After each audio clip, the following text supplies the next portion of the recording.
Hurmatli Namangan viloyati aholisi, sizga 2026-yil 1-yanvardan boshlab Namangan viloyatida soliq boshqaruvining yangi modeli tajriba sinov tariqasida joriy etilganligini eslatib o'tamiz. Ushbu tajriba doirasida agar jismoniy shaxslarning mol-mulk va yer solig'i bo'yicha qarzdorligi 1 million so'mdan oshib ketsa, qarzdorlikni undirishda elektr energiyasi billing tizimi mexanizmi qo'llaniladi.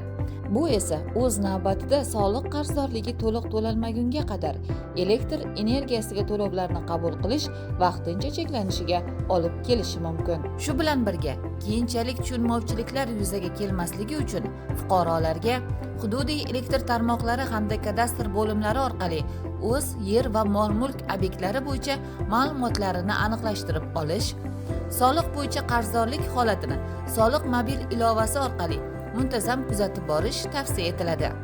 Ushbu chora-tadbirlar soliq intizomini mustahkamlash, adolatli soliq tizimini ta'minlash va o'z majburiyatlarini vaqtida bajarayotgan fuqarolarni qo'llab-quvvatlashga qaratilgan. Soliqlarni vaqtida to'lash ortiqcha muammolarning oldini oladi. O'z qarzdorligingizni tekshirib, to'lovlarni vaqtida amalga oshirishingizni so'raymiz.